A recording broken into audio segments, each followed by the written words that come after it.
सूचना केवल हमारे विचार हैं, वित्तीय सलाह नहीं। निर्णय लेने से पहले खुद शोध करें। किसी भी लाभ या हानि के लिए हम उत्तरदायी नहीं हैं। आज हम देख रहे हैं Chambal fertilisers and chemicals limited के 2024 Q1 की कंसोलिडेटेड फाइनेंशियल परफॉर्मेंस। स्टार्टिंग में कंपनी ने दिखाया है कमजोर year over year sales decline around -11.74%, मगर पिछले क्वार्टर से इसमें थोड़ा सा इंक्रीज आया है around 86.65%। Expenses 68.83% quarter on quarter increase हो गए हैं, जो साल भर का -15.63% के डिक्लाइन के साथ अलाइन करता है। क्वार्टरली एक्सपेंसेस के कंपैरिजन में सेल्स इंक्रीज होना दिखाता है कंपनी ने अच्छा परफॉर्म किया। ईयरली कंपैरिजन दिखाता है कि कंपनी ने एनुअली अच्छा परफॉर्म किया। ऑपरेटिंग प्रॉफिट, जो पिछले साल के कंपैरिजन में 18.74% up high quarter on quarter increase का सामना करता है अराउंड 351.66%, जो शॉर्ट टर्म के मार्जिन्स में एक्सपेंशन को सिग्नल करता है। ऑपरेटिंग प्रॉफिट मार्जिन OPM ये कहानी रिपीट करता है, एनुअल बेसिस में रेजिलियंस दिखाता हुआ 3.91% का इंक्रीज दिखाता है, मगर एक के बाद एक सीक्वेंस में 8.94% के इंक्रीज को दिखाता है। एक्सेप्शनल आइटम्स को ऐड करके अदर इनकम पिछले क्वार्टर के कंपैरिजन -18.73% गिर गई, बावजूद इसके कि ईयरली ग्रोथ 472.15% है। इंटरेस्ट एक्सपेंसेस पिछले क्वार्टर से 11.73% अप हुआ, लेकिन ईयर ओवर ईयर डिक्रीज -26.66% है।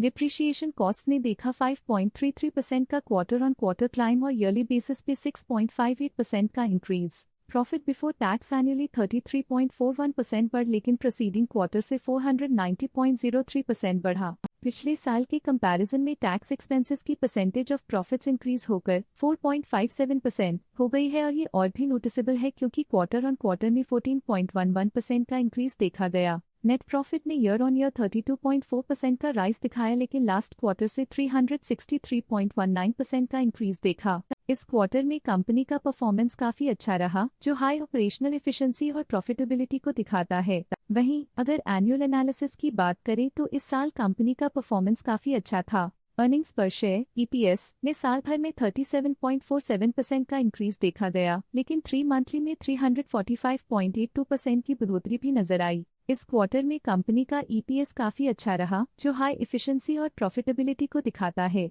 साल का EPS एक्सीलेंट रहा, जो हाई एफिशिएंसी और प्रॉफिटेबिलिटी को दिखाता है। Chambal fertilisers and chemicals limited के फाइनेंशियल स्नैपशॉट को रिव्यू करते हुए कुछ मुख्य ट्रेंड्स सामने आए हैं, जो कंपनी की परफॉर्मेंस पर रोशनी डालते हैं। जून 2021 से जून 2024 तक Chambal fertilisers and chemicals limited की फाइनेंशियल जर्नी में सबसे पहले बात करते हैं सेल्स की। जून 2021 से जून 2024 तक Chambal fertilisers and chemicals limited की सेल्स में उतर चढ़ाव रहा, जो 13,039.86 करोड़ से बढ़कर 17,310.36 करोड़ हो गई।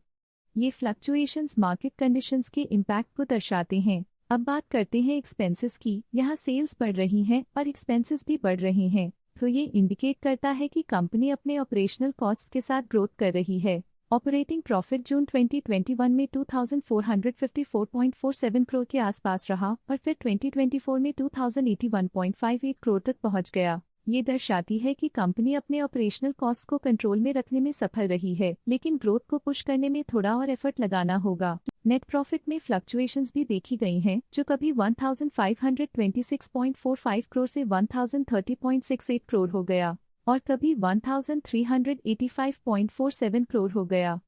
ये इंडिकेट करता है कि कंपनी को मार्केट वॉलेटिलिटी और इंटरनल चैलेंजेस के साथ डील करना पड़ रहा है। कुछ पीरियड्स में EPS में भी फ्लक्चुएशन देखी गई है, जो कभी 33.89 के आसपास रहा और कभी थोड़ा इम्प्रूव या डिक्लाइन हुआ। ये इंडिकेट करता है कि कंपनी को अपनी अर्निंग्स को स्टेबल रखने के लिए कंसिस्टेंट एफर्ट्स की जरूरत है। ये negative performance Chambal fertilisers and chemicals limited के लिए एक वेकअप कॉल है, जो कंपनी को अपनी स्ट्रेटेजिक प्लानिंग और फाइनेंशियल मैनेजमेंट को सुधरने की जरूरत को हाईलाइट करती है, ताकि वो अपने लॉसेस को कंट्रोल कर सके और फ्यूचर में स्टेबिलिटी और ग्रोथ को टारगेट कर सके। आज के लिए फाइनेंशियल सेक्टर में इतना ही। देखने के लिए धन्यवाद। स्टॉक लेटेस्ट न्यूज अपडेट के लिए चैनल को सब्सक्राइब करें और वीडियो को लाइक एंड शेयर करें।